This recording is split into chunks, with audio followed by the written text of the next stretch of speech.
Guys, bibili ka ba ng brand new car sa Canada? Tara, pag-usapan natin.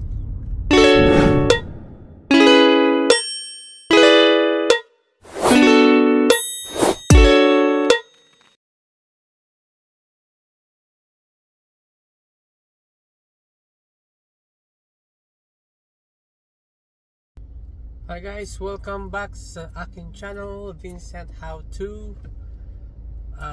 Pag-usapan pala natin guys yung tungkol sa mga topic ngayon na nakikita ko sa YouTube about buying a new car, kung saan ka ba mas makakatipid, ano yung pros and cons ng new car. Kasi guys ako, nung bago rin ako dito sa Canada, bale yun din yung pangarap ko, na magkaroon ng bagong sasakyan. Siyempre, sanay tayo sa Pilipinas na lumang sasakyan, o kaya wala tayong sasakyan sa Pilipinas, diba? So siyempre, pagdating ng Canada, kailangan may bagong sasakyan. Kailangan ma-experience ko yon at ma-feel ko ang pakiramdam ng may bagong sasakyan. So, guys, naintindihan ko yung iba na gusto ngang maramdaman yon at gusto magkaroon. Ano ba yung maganda sa bagong sasakyan? Siyempre, yung pakiramdam na, wow, brand new. Walang kagalos-galos. Ako ang una na nakapag-drive. At maganda rin ipagyabang yon. Pero guys, dito sa Canada, walang kaso yon. Yan, o kahit ano pang sasakyan yan, Tesla yan, Lamborghini yan. Ako nagkaroon ako ng mga brand new sasakyan, like 3 sasakyan ang dumaan sa akin. Realize ko na hindi ko pala kailangan ng bagong sasakyan. Nagsettle down ako sa used car. Bakit? Kasi guys, ang iniisip ko yung depreciation ng bagong sasakyan.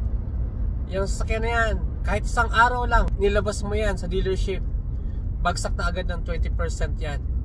Hindi mo na yan maibabalik o maibebenta ng same price ng pagkakabili mo.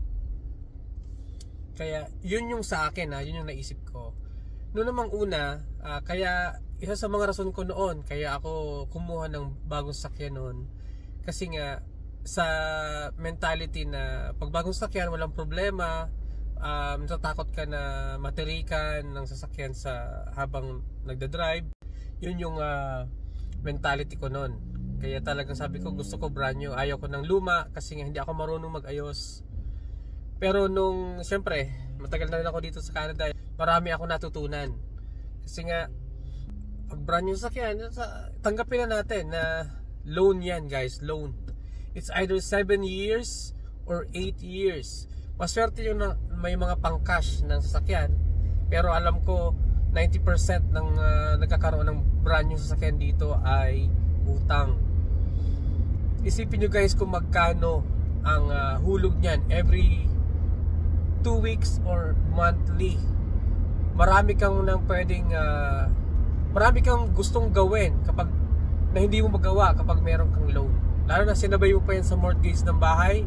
Ay nako, sobrang bigat yan guys. At maraming nababankrupt dahil dyan.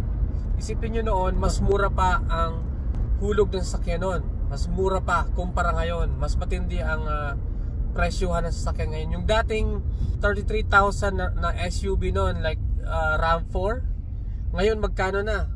Kulang-kulang 50,000 na guys. Plus ang interest napakataas. Kaya guys, kung gusto nyo ng brand new sasakyan, pag-isipan nyo mabuti, i-ready nyo yung finances nyo, kasi nga talagang matagalang pagbabayad yan.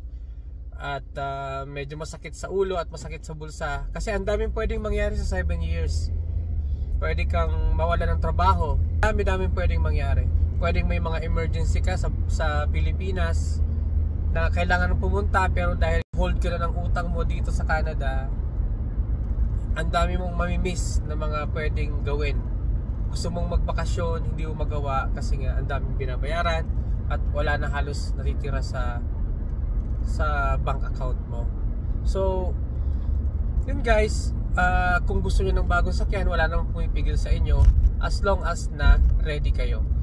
Ako naman kasi na experience ko na yon, kaya ngayon sabi ko ayaw ko na ng bagong sasakyan kasi nga nanghihinayang ako doon sa depreciation. ang laki ng depreciation. Saka guys, pag pumunta kayo sa dealership, akala nyo good deal, at yan pare-pareha sila, na hindi sila papayag na hindi sila kikita sa'yo. So kahit pa Pilipino yan, kahit pa kakilala nyo yan, oo, pag yung ahente kakilala nyo, pero pagdating nyo doon sa financing, ang dami lang pwedeng gawin.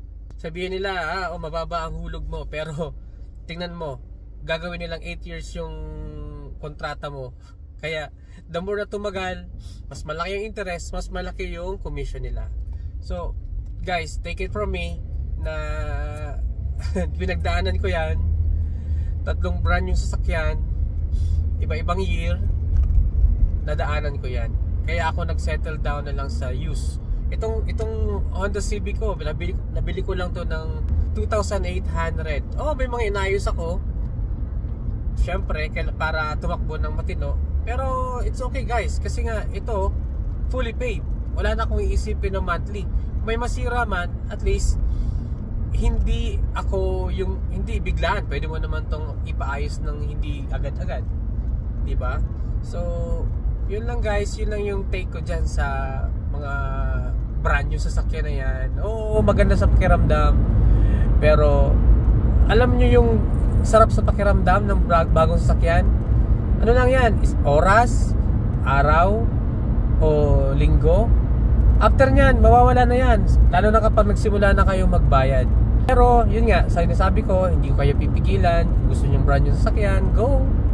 At least, di ba, matuto kayo sa kung ano man yung mga desisyon nyo sa buhay. So yun guys, yun lang ang gusto kong i-share sa inyo. Thank you for watching. Once again, Vincent How To, and please don't forget to subscribe to my channel and like and share. Pwedeng paki-comment na din, and thanks to all new subscribers sa channel ko.